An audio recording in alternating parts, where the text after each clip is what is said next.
Baker Mayfield is the quarterback focus for QB1 with Crissy Froyd this time around. And Crissy, Baker Mayfield has said he is interested in controlling what he can control and that he is now looking forward to a very fresh start in Charlotte with his new team, the Carolina Panthers. But a starting job is not necessarily guaranteed here, is it, for Mayfield? No, I don't think so. I think this is a very real competition that's been made clear just by the folks over in Carolina. Baker's a player who is shown to be very competitive and very outspoken. So I don't think there's any question that he's going to give it his best shot and that he's definitely going to make his case there, probably both verbally and physically. And if we're combining talent and overall experience and kind of going half and half on that formula and looking at the quarterback room there, and if that's what we're going to use to calculate the starter in the situation, which there's no guarantee that they will, I think that Baker Mayfield outdoes Sam Darnold where talent is concerned. They're about level at experience, but I think that it remains to be seen if Matt Corral has the highest ceiling in the room, but it's also simply his rookie year. So if I had to guess, I would think that Baker Mayfield should become the starter here for this season, but that's going to depend on how things shake out in camp, how all the quarterbacks look in camp, and then just how well he picks up the system and who has the ability to operate at best come week one.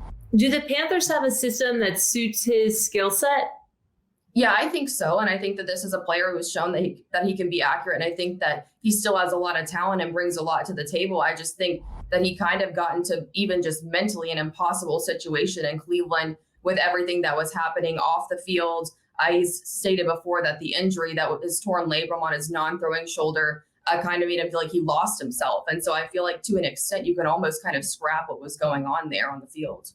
You know the old saying, because you cover quarterbacks so closely, if you've got two quarterbacks, you really don't have one. And the Panthers have been open about the fact that this is going to be a competition. I wonder if that's the right strategy with a quarterback coming into an organization who has just been through a really tumultuous time and felt unwanted in Cleveland. I mean, is that the right approach to bring him in and say, welcome, but by the way, you're going to have to earn it?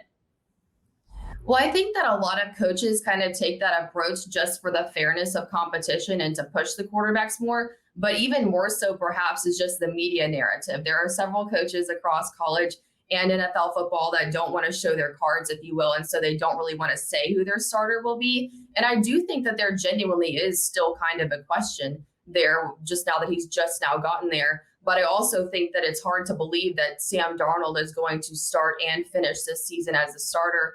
He's a quarterback that's really just been subpar in many aspects. And now he's had a change of scenery and has still failed to rise to the occasion, even though it was only his first year. So it's just hard to believe that Sam Darnold's going to be the guy. And then perhaps maybe it's just too early for Matt Corral still. Do you see Baker Mayfield able to salvage his career in terms of being a long-term starter? I mean, is that what you envision when you look at his talent?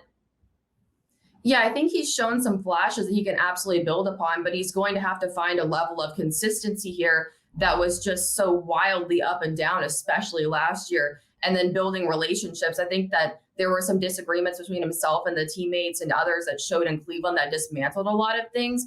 I think that no one truly knows what went on every single day. And I'm sure that there's both sides of the story. But so long as that's all put away, that was isolated in Cleveland, as long as that wasn't totally his fault, if he can come over here and have a good situation in the locker room and rebound on his overall accuracy and eliminate turnovers, and I think he can get back on the right track and become the quarterback that impressed so many people really not that long ago at all. Do locker room issues serve as red flags for you in terms of a potential maturity issue?